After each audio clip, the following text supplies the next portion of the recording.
Hello, we are discussing about GATE 2011 ECE paper and the topic is related to digital circuits. Look at the diagram. The output Y in the circuit below is always 1 when. So what are the possible values for the P, Q and R such that output is Y is always 1? Okay, this is what we are going to see. So we know that all are going to be NAND gates. For NAND gate, if one of the input is going to be 0, output will be 1. For NAND gates, if one of the input is 0, at that time NAND gate output is 1. So all can be zeros, or at least one of the input must be 0 such that output will be 1. So based on that we can write it as Y is equal to 1. Okay, and here it is different nodes are given. Assume that these are the nodes. Okay, this is node A. This is node A and it is node B.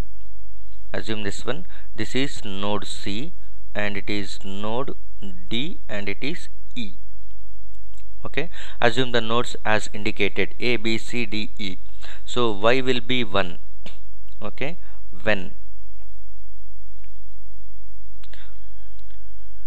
Y will be 1 when if A is equal to 0. Okay, otherwise if B is equal to 0, at least one of the input has to be 0. By the time output of NAND gate is 1. Otherwise for both A is equal to 0 and B is equal to 0. For either A is equal to 0 or B is equal to 0 and AB has to be zeros. For these three combinations Y is equal to 1. So what is the meaning of B is equal to 0? B is equal to 0 is nothing but this is the NAND gate output is equal to 0. You can write the NAND gate truth table over here. Let us assume NAND gate is going to be having something as A, B inputs and Y is the output. So 0, 0, 0, 1, 1, 0, 1, 1. Output of NAND gate is nothing but 0 into 0, 0, 0 bar is nothing but 1, 1, 1, 1, 0. So if you want to get output as 0, at the time all of the NAND gate inputs must be at logic 1.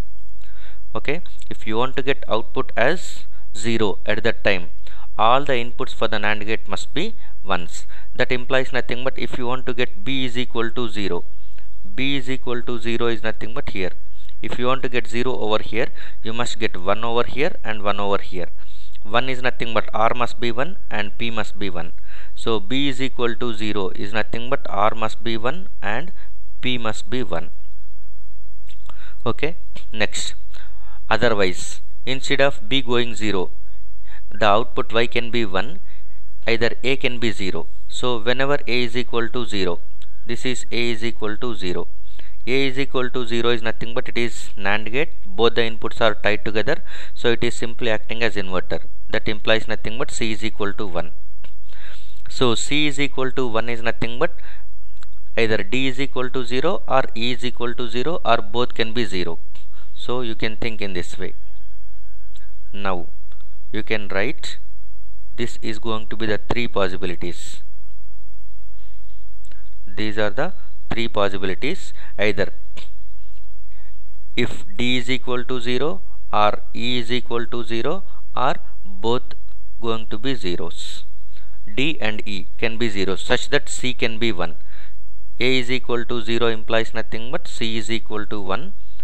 Okay, that is A is equal to 0 means C is equal to 1. C is equal to 1 can take place only at D is equal to 0 or E is equal to 0 or both can be 0. D is equal to 0 again according to the NAND truth table. So D is equal to 0 is nothing but both the inputs of the NAND gate must be 1s. So this is P is equal to 1 and Q is equal to 1. So D is equal to 0 implies nothing but P is equal to 1 and Q is equal to 1. Next, E is equal to 0. E is equal to 0 is nothing but this is 0. Q is equal to 1 and R is equal to 1. Q is equal to 1 and R is equal to 1. For both these conditions are going to be true. So Y can be high. Either P is equal to 1 or R is equal to 1. Otherwise P is equal to 1, Q is equal to 1. Otherwise Q is equal to 1 or R is equal to 1, or all can be 1s. Any of these combinations. Okay, both conditions are true. So that implies nothing but the output Y in the circuit given below is always 1 when 2 or more of the inputs P, Q are at 1. 2 or more inputs are at the logic 1. So the right answer for this one is nothing but B. So answer is B for this one. Thank you.